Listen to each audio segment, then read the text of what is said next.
ગુજરાતમાં તંત્ર દ્વારા સ્માર્ટ સ્કૂલ અને અદ્યતન સુવિધાયુક્ત શિક્ષણ મોડેલના દાવા કરવામાં આવી રહ્યા છે। અમદાવાદમાં તંત્રની સૌપ્રથમ જાહેર કરાયેલી સ્માર્ટ સ્કૂલ આજે પોતાનું સ્માર્ટ ટાઇટલ ગુમાવી રહી છે।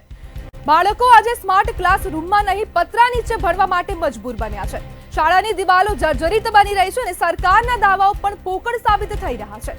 અમદાવાદ શહેરની કાંકરિયા વિસ્તારની શાળા નંબર 6 રાજ્ય સરકારની પહેલી જાહેર સ્માર્ટ સ્કૂલ તરીકે જ્યારે તેને વર્ષો પહેલા રજૂ કરવામાં આવી ત્યારે દાવા હતા કે હવે બાળકો પણ સ્માર્ટ અને શિક્ષણ પણ ટેકનોલોજી આધારિત બનશે। પણ આજે જ્યાં શિક્ષણની ઝીણવટભરી સમજ આપવી જોઈએ ત્યાં બાળકોએ હાથમાં પેન્સિલ પહેલા પંખાની રાહ જોવી પડે છે, કેમ કે ક્લાસરૂમ નથી છે તો માત્ર પતરા અને ગરમ હવાની છાયા। સ્કૂલનું 60 વર્ષ જૂનું બિલ્ડિંગ આજે જીવલેણ થઈ ગયું છે। માત્ર 10-12 વર્ષમાં જે સ્કૂલ સ્માર્ટ બની હતી તે જર્જરિત બની ગઈ છે। જ્યારે બાળકોને નજીકની શાળા નંબર 8માં ખસેડવામાં આવ્યા છે, પણ ત્યાં પણ ભણવા માટે જગ્યા નહીં, કારણ કે વર્ગખંડનો ભંગાર રૂમ બની ગયા છે। શું આ શિક્ષણનું ભવિષ્ય છે, જ્યાં બાળક માટે જગ્યા નહીં હોય, જ્યાં કુલર નહીં હોય, પંખો નહીં હોય અને જ્યાં તંત્રને અનુભવ પણ નહીં હોય? આ કોઈ પર્વત વિસ્તાર કે ગ્રામ્ય ઝૂંપડપટ્ટી નથી। આ છે ગુજરાતના મુખ્ય શહેર અમદાવાદની તસવીર, જ્યાં તંત્ર સ્માર્ટ સ્કૂલના પાઠ્યપુસ્તક અને પીઆર માટે કરોડો રૂપિયા ખર્ચે છે, પણ અહીં બાળકો બેન્ચીસ નહીં જમીન માટે લડે છે। તંત્ર દ્વારા દાવો કરવામાં આવે છે કે આજે સરકારી શાળાઓ ખાનગી શાળાને ટક્કર આપે છે, પણ અહીં તો પ્રશ્ન એ છે કે બાળકો અહીં કેવી રીતે ભણશે જ્યાં ક્લાસરૂમ નથી?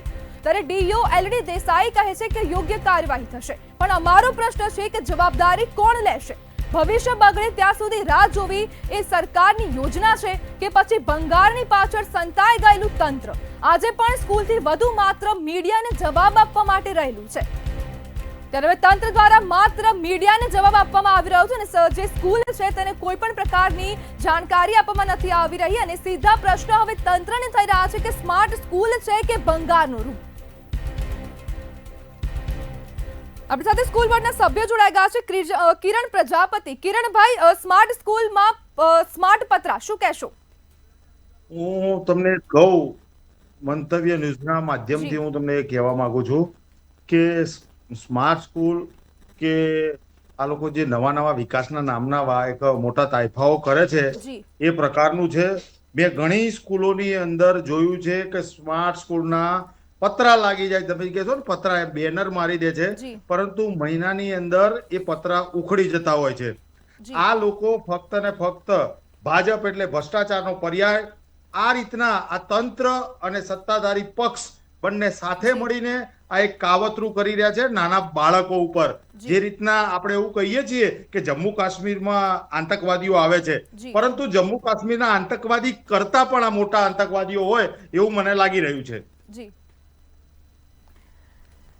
જે આ 60 વર્ષ જૂની બિલ્ડિંગમાં સ્માર્ટ સ્કૂલ કેટલી યોગ્ય?